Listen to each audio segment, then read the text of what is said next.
करेंगे। हाँ जी, बताएंगे आप डिवेंचर्स क्या होते हैं बच्चे? लास्ट क्लास में मैंने अच्छे से आपको समझाया था डिवेंचर्स क्या होते हैं। ये ऑनर्स फंड होते हैं या बोरोड फंड्स होते हैं? डिवेंचर से अगर पैसे कलेक्ट करती है कोई फर्म तो वो उसके ऑनर्स फंड्स कहलाते हैं या ma'am borrowed borrowed funds? Funds होते हैं। हाँ जी, कैसे फंड्स होते हैं मैम बेटा? बोरोड फंड्स होते हैं। हाँ जी, बोरोड होते हैं। मतलब क्या हुआ बोरोड होने का मतलब? इनके साथ क्या लायबिलिटी क्या होता है हमारा? कैसे रिलेशनशिप होते हैं हमारे इनके साथ? जो डिवेंचर होल्डर्स होते हैं उनके साथ हमारे कैसे रिलेशनशिप होते हैं?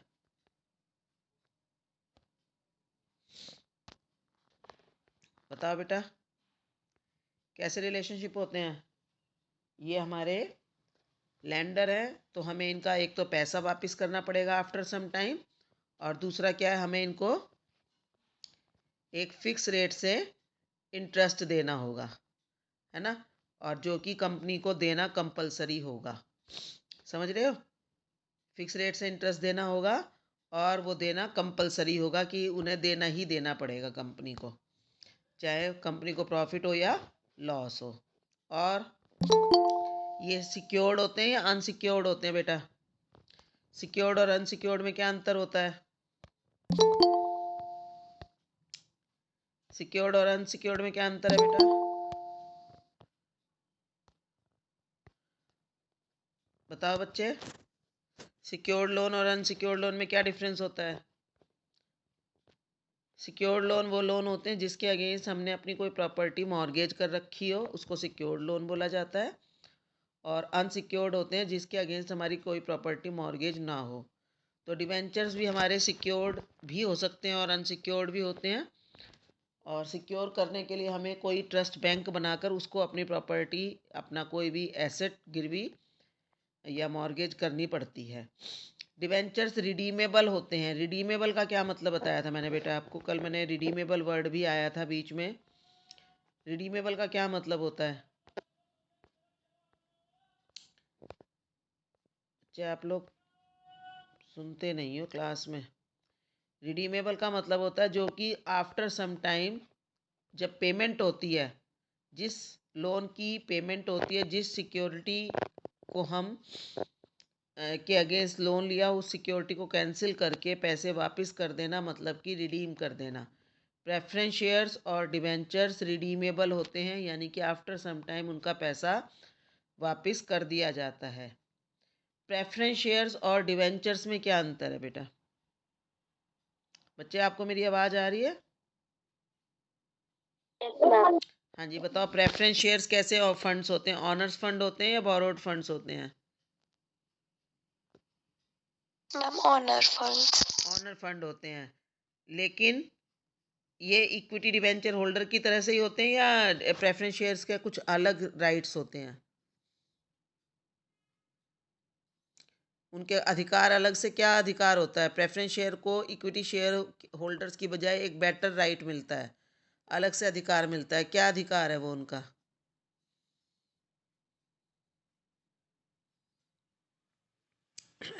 बताओ बेटा, क्या राइट है उनको? प्रेफरेंस शेयर होल्डर को इक्विटी शेयर होल्डर के ऊपर प्रेफरेंशियल राइट मिलता है। प्रेफरेंशियल का मतलब कि कभी भी कोई भी चीज़ जब बांटी जाती है तो पहले प्रेफरेंस शेयर होल्डर को दी जाती है, तभी इसीलिए इसको प्रेफरेंस शेयर कहा जाता है, क्योंकि इसको इक्विटी शेयर्स के ऊपर प्रेफरेंस दी जाती है, यानी पहले उसको देकर इसके बाद इक्विटी शेयर होल्डर को कुछ दिया जाता है। प्रेफरेंस शेयर्स में, इक्विटी शेयर्स में डिविडेंड फिक्स नहीं होता, लेकिन प्रेफरेंस शेयर होल्डर्स को एक फिक्स डिविडेंड होता है जो कि वो उनको पे करना होता है, चाहे अगर फर्म को प्रॉफिट हो। अब डिवेंचर्स और इनमें दोनों में क्या अंतर है कि डिवेंचर्स के केस में होता है कि आपको इंटरेस्ट तब भी पे करना है, चाहे आपको प्रॉफिट हो या लॉस हो। लेकिन प्रेफरेंस शेयर होल्डर को डिविडेंड हम तभी पे करेंगे अगर हमें प्रॉफिट हुआ होगा तो प्रेफरेंस शेयर्स क्या कहलाते हैं? बीच में उसके अंदर दोनों के कैरेक्टरिस्टिक्स होते हैं, डिवेंचर्स के भी और इक्विटी शेयर्स के भी। ये इसमें एक वर्ड आया था क्रिसिल, ये बता सकते हो क्या होता है? मैंने कहा था इसको याद करना बहुत ये क्या क्या चीज़ है क्रिसिल? क्रिसिल एक क्रेडिट रेटिंग एजेंसी है जो कि किसी भी बिजनेस की या किसी भी व्यक्ति की क्रेडिट को मतलब क्रेडिट वर्दीनेस को स्कोर देती है। एक तरह से उसकी क्रेडिट वर्दीनेस डिसाइड करती है। ये इसकी सारी, जैसे किस बेसिस पर, उसका पिछला ट्रैक रिकॉर्ड कैसा है पेमेंट का, उसकी प्रॉफिटेबिलिटी कैसी है, डेप्ट सर्विसिंग कैपेसिटी उसकी कैसी है, यानी कि उसके पास पहले से लोन कितने हैं, इन सब के बेस पर, और परसीव्ड रिस्क ऑफ लैंडिंग, कि अगर आप इसको उधार पैसा देते हैं, कोई भी व्यक्ति पैसा उधार देता है तो उसका क्या रिस्क है, इन सब चीज़ों के बारे में ये क्रिसिल जो है स्कोर देती है कंपनी को। और उस स्कोर के बेस पर जो उसको उधार देने वाले लोग हैं, लैंडर्स हैं, वो डिसाइड करते हैं कि फर्म को उधार दिया जाए या नहीं दिया जाए। चलो, इसके जैसे टाइप्स ऑफ प्रेफरेंस शेयर्स इन्होंने दिए हुए हैं, क्यूमुलेटिव एंड नॉन क्यूमुलेटिव भी होते हैं। क्यूमुलेटिव का मतलब होता है जुड़ता जाना है। अगर जो क्यूमुलेटिव प्रेफरेंस शेयर्स होते हैं उनको अगर डिविडेंड एक साल ना मिले तो उनका डिविडेंड क्यूमुलेट हो जाता है और उनको अगले साल वो डिविडेंड दिया जाता है, उसको हम बोलते हैं क्यूमुलेटिव। और नॉन क्यूमुलेटिव में होता है कि अगर डिविडेंड इस साल दिया गया तो ठीक है, अगले साल नहीं तो उन्हें अगले साल नहीं मिलेगा। एक होते हैं participating and non participating. Participating and non participating में क्या अंतर होता है कि जो पार्टिसिपेटिंग प्रेफरेंस शेयर्स होते हैं उनको अगर सबका डिविडेंड देने के बाद और भी ज़्यादा कुछ फंड्स बच जाए कंपनी के पास तो इनको एक्स्ट्रा डिविडेंड भी मिल जाता है। एक सर्टेन रेट से डिविडेंड देने के बाद उनको इसके बाद जो बचता है वो इक्विटी शेयर होल्डर्स को दिया जाता है। लेकिन इक्विटी शेयर होल्डर्स के लिए भी जब बहुत ज़्यादा बच जाए फंड्स, एक नॉर्मल रेट से भी ज़्यादा बच जाए, तो इनको फिर थोड़ा सा और एक्स्ट्रा दे दिया जाता है। Convertible and non convertible. Convertible का मतलब होता है कि जो after some time preference shares को इक्विटी शेयर्स में कन्वर्ट किया जा सकता हो। ठीक है, कि अगर वो चाहें तो उसको इक्विटी शेयर्स में कन्वर्ट करवा सकते हैं, तो कन्वर्टिबल होते हैं। और जिनको इक्विटी शेयर्स में कन्वर्ट नहीं करवाया जा सकता वो नॉन कन्वर्टिबल होते हैं। तो ये जो टाइप्स ऑफ प्रेफरेंस शेयर्स हैं यही एक तरह से जो है, और इसी में एक होता है रिडीमेबल और इरिडीमेबल। अब प्रेफरेंस शेयर्स हमेशा रिडीमेबल होते हैं। चलिए, ये सब चीज़ें मैंने आपको लास्ट क्लास में करवा दी थी, लिमिटेशंस भी करवा दी थी मैंने आपको डिबेंचर्स की। इनको आप तैयार कर लेना। इसके बाद हम ये करेंगे types of debentures. Types of debentures में वही है सिक्योर्ड एंड अनसिक्योर्ड, मैंने आपको बताया जैसा कि सिक्योर्ड डिबेंचर्स वो होते हैं are such which create a charge on the assets of the company. Company को मॉर्गेज करके, by mortgaging the assets of the company, अगर हमने डिबेंचर्स इशू किए हैं तो वो सिक्योर्ड कहलाएंगे। और जो अनसिक्योर्ड होते हैं वे they do not carry any charge. ठीक है, दोनों में डिफरेंस यही है कि एक चार्ज क्रिएट करते हैं, दूसरे नहीं करते। फिर एक होते हैं registered and bearer. Registered debentures वो होते हैं कि जिनका रजिस्टर्ड डिबेंचर्स जिनका रिकॉर्ड कंपनी ने अपने पास मेंटेन कर रखा है, which are duly recorded in the register of debenture holder, यानी कि उस व्यक्ति का नाम, पता, जो भी डिबेंचर होल्डर है उसका रिकॉर्ड कंपनी बनाती है। और अगर कोई व्यक्ति अपने डिबेंचर्स को, एक रजिस्टर्ड डिबेंचर होल्डर अगर अपने डिबेंचर्स को किसी को ट्रांसफ़र करना चाहता है, बेचना चाहता है या गिफ्ट करना चाहता है या कैसे भी करके मतलब किसी और के नाम करना चाहता है, तो उसको एक रेगुलर इंस्ट्रूमेंट ऑफ ट्रांसफ़र, यानी एक इंस्ट्रूमेंट का मतलब मैंने आपको बताया बार बार कि एक डॉक्यूमेंट समझ लो, हम उनको इंस्ट्रूमेंट कहते हैं। तो उसको एक प्रॉपर ट्रांसफ़र फॉर्म भरना पड़ता है, फॉर्म कह सकते हो, और उसके थ्रू ही वो अपने डिबेंचर्स को किसी दूसरे के नाम ट्रांसफ़र कर सकता है अगर वो व्यक्ति रजिस्टर्ड है। जबकि debentures which are transferable by mere delivery, जिसका कोई कंपनी ने अपने पास कोई रिकॉर्ड ना रख रखा हो, कोई उसका नाम पता ना रख रखा हो, तो ऐसे डिबेंचर्स को बेरर बोलते हैं। बेरर का मतलब जिस व्यक्ति के पास भी वो डिबेंचर्स हो वो उसके मालिक माने जाते हैं। जैसे हमारी जो करेंसी है वो एक बेरर करेंसी है, यानी कि किसी भी नोट के ऊपर किसी व्यक्ति का नाम प्रिंट नहीं होता। जिस व्यक्ति के पास वो करेंसी होती है वही उसका मालिक माना जाता है। उसी तरह से कुछ डिबेंचर्स बियरर होते हैं, जिसमें कि जिस व्यक्ति के पास वो डिबेंचर सर्टिफिकेट है वही उसका मालिक माना जाएगा। और रजिस्टर्ड के केस में वो नाम से बने हुए होते हैं, और वो नाम चेंज करवाने के लिए कंपनी के पास अप्लाई करना पड़ता है थ्रू ट्रांसफ़र फॉर्म। फिर कन्वर्टिबल एंड नॉन कन्वर्टिबल हो सकते हैं। कन्वर्टिबल एंड नॉन कन्वर्टिबल का मतलब क्या है कि ऐसे डिबेंचर्स जिनको हम after some time equity shares में कन्वर्ट करवा सकते हो। ठीक है, एक फ़िक्स पीरियड के बाद कंपनी कहती है कि अगर आप चाहो तो इनको इक्विटी शेयर्स में कन्वर्ट करवा सकते हो, यानी आफ्टर सम टाइम जो लोन देने वाला व्यक्ति है वो चाहे तो कंपनी में ऑनर भी बन सकता है एज अ शेयर होल्डर। और जो जिनको हम कन्वर्ट ना करवा सकें, जिनको आपने पैसा ही वापस लेना पड़ेगा, उनको हम बोलते हैं नॉन कन्वर्टिबल। इसके बाद एक होते हैं first and second debentures. First debentures क्या होते हैं? फर्स्ट डिबेंचर्स का मतलब है, जैसे मैंने आपको बताया कि डिबेंचर्स सिक्योर्ड भी होते हैं और अनसिक्योर्ड भी होते हैं। तो कई बार क्या होता है कि प्रॉपर्टी की वैल्यू बहुत ज़्यादा होती है जिसको हम गिरवी रखते हैं, और उसके ऊपर हम कुछ पार्ट के लिए लोन पहली बार ले लेते हैं। जैसे मान लो हमें कोई अपनी 1 करोड़ रुपए की प्रॉपर्टी मॉर्गेज करनी है, हमें लोन चाहिए केवल 20 लाख का। अब 20 लाख का लोन लेने के लिए हमारे पास उसके बराबर की वैल्यू की कोई और प्रॉपर्टी नहीं है। तो हमने क्या किया, अपनी जो 1 करोड़ की प्रॉपर्टी है उसको ही मॉर्गेज कर दिया, यानी उसके डॉक्यूमेंट्स हमने बैंक को दे दिए या मतलब किसी को भी, और उसके अगेंस्ट हमने केवल 20 लाख का लोन लिया। जबकि उस प्रॉपर्टी के ऊपर मार्जिन रखते हुए कम बैंक कभी भी बराबर की वैल्यू पर लोन नहीं देती है, कुछ मार्जिन रखती है। तो मान लो उस प्रॉपर्टी के ऊपर मार्जिन रखते हुए उसको 20 लाख का लोन वो ले चुका है, जबकि उसको मिल सकता था 60 लाख का लोन टोटल। तो वो क्या करता है, 20 लाख का लोन पहली बार ले लेता है, और उसी प्रॉपर्टी के ऊपर क्योंकि अभी वैल्यू बाकी है उसके पास, तो वो 40 लाख का लोन बाद में ले लेता है, यानी 40 लाख के डिबेंचर्स बाद में इशू करता है। तो जो डिबेंचर उसने पहले इशू किए थे वो डिबेंचर्स उसके फर्स्ट डिबेंचर कहलाते हैं, और जो डिबेंचर उसने बाद में इशू किए थे वो सेकंड डिबेंचर्स कहलाते हैं।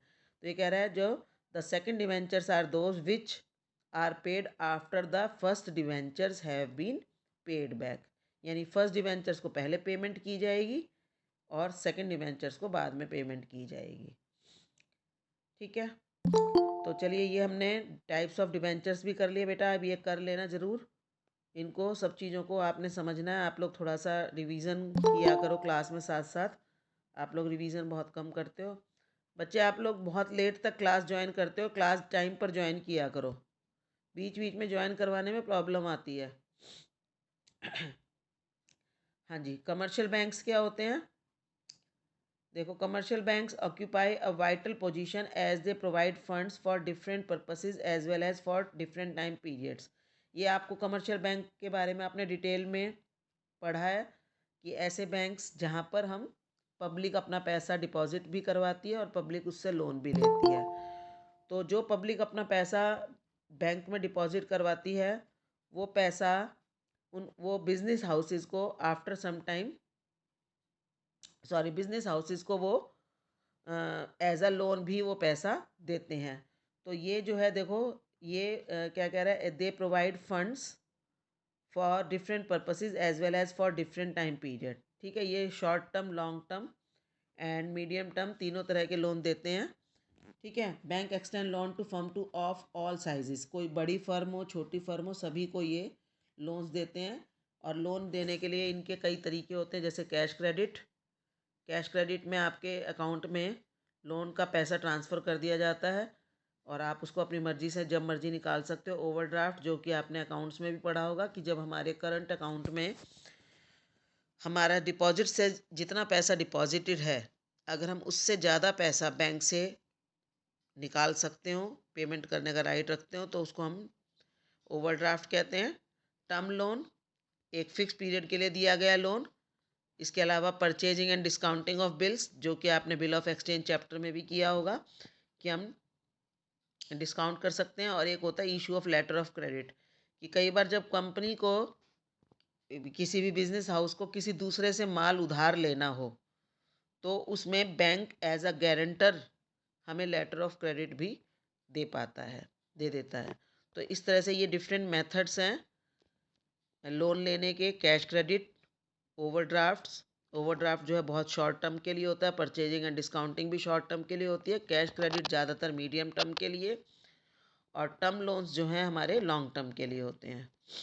और जो रेट ऑफ इंटरेस्ट है वो डिपेंड करता है फर्म कैसी है। तो बैंक जो है फर्म की क्रेडिट वर्दीनेस को देखते हुए, और जो है आरबीआई के अंडर, आरबीआई हमारा reserve bank of India central bank है, उसकी गाइडलाइंस में, उसके रेगुलेशन में रहते हुए बैंक जो है इंटरेस्ट रेट डिसाइड करता है। और बैंक से हम लोन जो है लमसम में भी पे कर सकते हैं।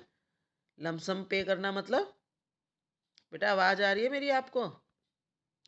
लमसम पे करने का क्या मतलब होता है कि जो हम एक साथ पे कर सकते हैं, चाहे तो सारा लोन एक साथ पे कर सकते हैं, या हम उसको ईएमआई के रूप में इंस्टॉलमेंट्स में पे कर सकते हैं। ठीक है। और ये कह रहे ये परमानेंट सोर्स नहीं है। Though banks have started extending loans for longer period, generally such loans are use for medium to short period. ज़्यादातर जो लोन्स हैं वो शॉर्ट टर्म के लिए या मीडियम टर्म के लिए देते हैं। और ज़्यादातर ये लोन्स सिक्योर्ड होते हैं, उनको कोई सिक्योरिटी देनी पड़ती है। सिक्योरिटी मतलब वही क्रिएट, कोई भी चीज़ उसको बैंक के पास अपनी मॉर्गेज करनी पड़ती है या किसी से गारंटी दिलवानी पड़ती है, तभी हमें लोन मिलते हैं। देखो मेरिट्स क्या हैं कि bank provide timely assistance to business by providing funds as and when needed by it. ये थोड़ा सा ईजियर होता है बैंक से। हम एक बार अगर हमारा क्रेडिट वर्दीनेस सही हो, बैंक के साथ हमारे रिलेशनशिप अच्छे बन जाते हैं, तो हम वो लोग हमें टाइमली कुछ डॉक्यूमेंटेशन के बाद हमें लोन दे देते हैं। Secrecy of business can be maintained as the information supplied to the bank by the borrower is kept confidential। जैसे अगर हम मान लो डिवेंचर्स वगैरह जब हम इशू करते हैं, तो हम उसमें पब्लिक को इन्वॉल्व करते हैं। डिवेंचर्स के केस में क्या होता है बेटा कि जो हमें लोन मिलता है वो पब्लिक से मिलता है, आम जनता से। उनसे थोड़े थोड़े पैसे लेकर हमारे पास लोन का बड़ा अमाउंट इकट्ठा हो जाता है। तो जब हम आम जनता को लोन देते हैं, तो आम जनता से जब लोन ले रहे हैं, कोई बिजनेस जो है नॉर्मल जनरल पब्लिक से लोन ले रहा है, तो उसको अपने डॉक्यूमेंट निकालने पड़ते हैं और उसमें सारा डिक्लेयर करना पड़ता है कि हम क्यों लोन ले रहे हैं, हमारा क्या बिजनेस प्लान है, ये सब चीज़ें, तभी तो लोग लोन देते हैं। है ना? आपने कभी देखो एलआईसी वगैरह की किसी चीज़ की पॉलिसी आती है, तो वो सारे आपको बेनिफिट्स बताती है, क्यों लेना है, कैसे लेना है, सारा कुछ आपको बताती है। तब आप जो है, तब हम लोग डिसाइड करते हैं कि ठीक है हम ये वाले खरीद लेते हैं। तो ऐसे डिवेंचर्स में होता है कि कंपनी को पब्लिक को बताना पड़ता है कि आप हमारे डिवेंचर्स खरीद लो और क्यों खरीद लो। तो लेकिन इस केस में ऐसा नहीं है। अगर आपने बैंक से लोन लेना है तो आपको सिर्फ बैंक को बताना है, और जो भी इन्फॉर्मेशन आप बैंक को देते हो वो कॉन्फिडेंशियल रखी जाती है, यानी वो किसी और को नहीं बताई जाती। फिर इसमें थोड़ी सी फॉर्मेलिटीज़ कम होती हैं, जैसे कि डिवेंचर्स वगैरह में प्रोस्पेक्टस इशू करना पड़ता है, जो वो बताते हैं ना, जो सारी टर्म्स एंड कंडीशन, जो डॉक्यूमेंट होता है जिसके थ्रू वो पब्लिक को इनवाइट करती हैं कि आप हमारे यहाँ पैसा इन्वेस्ट करो, उसको हम बोलते हैं प्रोस्पेक्टस। ठीक है बेटा, उसको क्या बोलते हैं हम? प्रोस्पेक्टस। है ना? और अंडर राइटिंग भी मैंने आपको बताया था एक बार। अंडर राइटिंग होती है कि जब हम कोई शेयर्स इशू करते हैं ख़ास तौर पर, तो हमें ये, अगर ये डर हो या हमारे को ये रिस्क हो कि हमारे शेयर्स पब्लिक नहीं खरीदेगी, हो सकता है पब्लिक खरीदे या ना खरीदे, तो हम एक गारंटर टाइप जो है, एक फाइनेंशियल मैनेजर को, फाइनेंस कंपनी को अपॉइंट कर लेते हैं, जो हमारे शेयर्स खरीदने की गारंटी देती है। उसको बोलते हैं अंडर राइटिंग। तो इस तरह की जो फॉर्मेलिटी है कि प्रॉस्पेक्टस इशू करना पड़ेगा, अंडर राइटिंग वगैरह करनी पड़ेगी, ये भी इसमें नहीं होती। तो इसको एक ईजियर सोर्स माना जाता है। और ये फ्लेक्सिबल है। फ्लेक्सिबल का मतलब क्या है कि आपको जब ज़रूरत हो जितने लोन की, उतना आपको लोन लेना है, और जब भी आपको लगे कि आपके पास एक्स्ट्रा फंड्स हैं, आप उसी टाइम उनको वापस कर सकते हो। तो ये कह रहा है amount can be increase according to business needs and can be repaid in advance. अब आपके पास जब एक्स्ट्रा फंड्स हों, आप जब मर्जी लोन ज़्यादा लेकर, अगर आपके पास फंड्स ज़्यादा हो जाएं, तो आप बैंक को वो लोन वापस करके अपना इंटरेस्ट का बर्डन घटा सकते हो। लेकिन बाकी के जो सोर्सेज होते हैं उसमें कई सोर्सेज में जैसे डिवेंचर्स वगैरह में ऐसा नहीं होता कि कंपनी अपनी मर्जी से कभी भी रीपेमेंट कर दे। उसको जो टाइम बताती है उसी टाइम पर वो जो है पैसे वापस करने होते हैं, जब मर्जी नहीं कर सकती। तो इसको ये फ्लेक्सिबल माना जाता है कि आप अपनी रिक्वायरमेंट के अकॉर्डिंगली लोन अपने पास रख सकते हो। लिमिटेशंस देखो, लिमिटेशंस इसकी यही है कि एक तो शॉर्ट पीरियड के लिए होता है और ज़्यादातर ये लॉन्ग पीरियड के लिए, बहुत लंबे समय के लिए हमें लोन्स नहीं मिलते, कम मिलते हैं। और वैसे तो अब बैंकों ने लंबे पीरियड के लिए भी देने शुरू कर दिए हैं, लेकिन फिर भी ये माना जाता है कि ज़्यादातर मीडियम या शॉर्ट पीरियड के लिए देते हैं। और इट्स एक्सटेंशन और रिन्यूअल इज़ अनसर्टेन, कि आगे आपको लोन एक बार मिल गया, इसके बाद मिलेगा या नहीं मिलेगा। आगे आप लोन बढ़वाना चाहते हो तो इसके बारे में अनसर्टेनिटी रहती है कि पता नहीं बैंक बढ़ाएगा या नहीं बढ़ाएगा। बैंक अपना रिकॉर्ड देखकर बढ़ाता है, ट्रैक रिकॉर्ड देखकर। फिर इसके बाद ये जो है बैंक जो है जब लोन देता है तो उससे पहले डिटेल्ड इन्वेस्टिगेशन करता है। आप जो देते हो ना उसको सारी चीज़ें कि भाई हमें ये इस चीज़ के लिए लोन चाहिए, तो बैंक उस चीज़ को पहले वेरीफाई करता है, इन्वेस्टिगेट करता है कि जो व्यक्ति ये कागज़ जमा करवा रहा है मेरे पास या जो भी इंफॉर्मेशन वो मुझे दे रहा है वो इंफॉर्मेशन करेक्ट है या नहीं है। तो थोड़ा सा उसमें टाइम लग जाता है। तो ये कई बार हमारे से कहता है कि और एसेट्स दो या पर्सनल श्योरिटीज़। पर्सनल श्योरिटीज़ मतलब कि कोई गारंटर लेकर आओ कि आप किसी व्यक्ति की हमें गारंटी दिलवाओ कि हम आपको लोन दे रहे हैं, और अगर आपने लोन टाइम पर नहीं दिया तो वो गारंटर को लोन देना पड़ेगा। तो ऐसा कोई गारंटर हमें चाहिए होता। तो it makes the procedure of obtaining fund slightly difficult, थोड़ा सा डिफ़िकल्ट हो जाता है। गारंटर को अपॉइंट करना ये सब मुश्किल हो जाता है। और कई बार ये कह रहे हैं कि डिफ़िकल्ट टर्म्स एंड कंडीशंस भी बैंक डाल देता है ग्रांट ऑफ लोन। जैसे कि वो बता देता है कि आप इस पे, जैसे कि आप इस पैसे को कैसे यूज़ करेंगे, या आपने जो मान लो कोई प्रॉपर्टी मॉर्गेज कर रखे तो आप उसको नहीं यूज़ कर सकते या उसमें कोई चेंज नहीं कर सकते। इस टाइप की जो कंडीशन वो डाल देता है। लेकिन फिर भी बेटा ये आज के टाइम में भी सबसे easiest source of borrowing the funds है। सबसे पहले अगर किसी भी व्यक्ति को लोन की रिक्वायरमेंट होती है तो सबसे पहले वो इसी सोर्स का यूज़ करके अपनी रिक्वायरमेंट्स को पूरा करता है और बाद में फिर वो अदर सोर्सेज की तरफ जाता है। ठीक है बच्चे? हाँ जी। इसके बाद बेटा फाइनेंशियल इंस्टीट्यूशंस हैं। जैसा कि मैंने आपको उस वक्त जब कमर्शियल बैंक का चैप्टर करवा रहे थे तब भी मैंने आपको बताया था कि एक तो होते हैं कमर्शियल बैंक्स जो कि पब्लिक के साथ भी डील करते हैं और बिजनेस हाउसेस के साथ भी डील करते हैं। ठीक है? पब्लिक उसमें अपना पैसा जमा करवाती है और पब्लिक अपना पैसा लोन ले लेती है। चाहे तो जिसको जो ज़रूरत हो वो लोन भी लेती है, यानी आम पब्लिक भी उसमें फाइनेंस की अपनी रिक्वायरमेंट को पूरा करती है और साथ में बैंक्स भी करते हैं।